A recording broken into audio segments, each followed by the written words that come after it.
Pinababa agad at ineskortan ng mga pulis ang apat na sakay ng puting kotseng hinalang nila sa Barangay Carpenter Hills, Coronadal City nitong Martes ng umaga. Nauna na yung tangkain harangin sa isang checkpoint para lang sana i-verify ang mga sakay, pero sa halip na tumigil, humarurot ang kotse ayon sa mga pulis at nilagpasan sila. Dalawang lalaki at dalawang babae ang sakay ng kotse. At nang inspeksyonin ng Highway Patrol Group ang loob, tumambad ang umano'y kontrabandong dala ng grupo.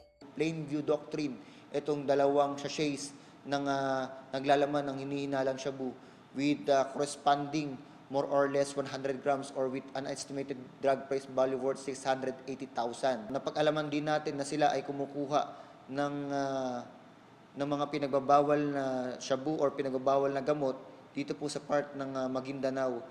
Hindi nagbigay ng anumang pahayag ang mga suspect pero patuloy pa rin naming sinisikap na makuha ng panig.